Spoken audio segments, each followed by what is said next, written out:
ایک سوال جس کا میں کبھی جواب نہ دے پایا۔ صاحب کا کہنا ہے کہ مجھے ایک چوڑیاں بیچنے والی لڑکی سے محبت ہو گئی۔ ہم کبھی کبھار ملا کرتے تھے، لیکن مجھے اس کی عادت بہت اچھی لگتی تھی کہ وہ جب بھی کہیں جاتی تو میرے لیے کوئی نہ کوئی تحفہ ضرور لے کے آتی تھی۔ ایک دن ہم ملے تو مجھے کہنے لگی میرے نال شادی کر سیں۔ میں نے مسکراتے ہوئے چہرے سے اس کی طرف دیکھا اور کہا نہیں۔ تو کہنے لگی کہ مجھے پتا ہے کہ تم مجھ سے شادی کیوں نہیں کرنا چاہتے، لیکن مجھے ایک سوال کا جواب ضرور دیں کہ میرا کیا قصور ہے کہ میں ایک چوڑیاں بیچنے والے کے گھر میں پیدا ہوئی۔ میرے پاس جواب تو نہ تھا، لیکن مجھے ایسا لگ رہا جیسے میرے پیروں تلے سے زمین کھسک گئی کہ میں اسے کیا جواب دوں۔ خیر کچھ دن گزرے، مجھے کہنے لگی کہ مجھے اپنے آبائی گاؤں جھنگ واپس جانا ہے۔ تو میں نے بلا جھجک کہا کہ ٹھیک ہے تم چلی جانا جب جانا ہوا۔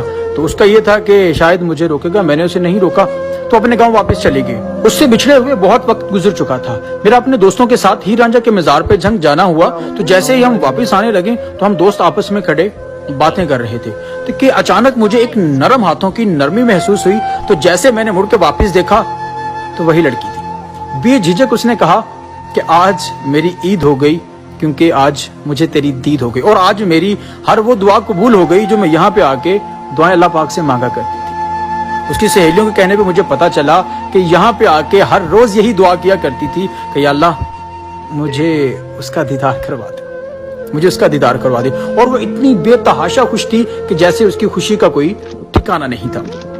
ہم جب واپس جانے لگے تو اس نے ایک بات کا اصرار کیا کہ اب تم جب یہاں تک آ چکے ہو تو اب میرے ساتھ میرے آبائی گاؤں ضرور چلے۔ میرے بارہا منع کرنے پر وہ لڑکی باضد ہو گئی کہ نہیں تم یہاں تک آئے ہو، میرے ساتھ میرے آبائی گاؤں ضرور چلو۔ خیر دوستوں نے بھی کہا کہ چلیں اب یہاں تک آ گئے ہیں تو اس کے ساتھ چلتے ہیں۔ بالآخر ہم نے اس کے گاؤں جانے کی حامی بھر دی۔ جب ہم نے حامی بھری تو اس نے پیار بھری نگاہوں سے میری آنکھوں میں آنکھیں ڈال کر ایک سوال کیا کہ مجھے آج تو اس بات کا جواب دے دے کہ اس میں میرا کیا قصور ہے کہ میں ایک چوڑیاں بیچنے والے کے گھر میں پیدا ہوئی۔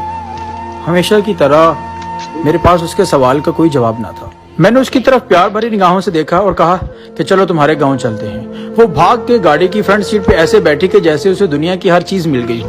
ہم جب اس کے آبائی گاؤں میں پہنچے تو اس نے اپنی سہیلیوں کو مزید اکٹھا کر لیا اور اس کی اماں کہنے لگی بیٹا یہ اللہ سے بھی پہلے تیرے نام کی تسبیح پڑھتی ہے۔ میرے پاؤں جس طرح کے لڑکھڑا گئے ہوں کہ یا اللہ میں تیرا گناہ گار تو نہیں ہو گیا، تو کوئی ایسا بندہ بھی ہے تو اس سے پہلے جو میرا نام لیتا ہے۔ خیر اس نے ہمارے لیے ایک بہت ہی لذیذ سا کھانا تیار کیا۔ ہم نے کھانا کھایا۔ کھانا کھا کے جب ہم واپس نکلنے لگے تو اس نے اصرار کیا کہ کچھ دن رک جاؤ۔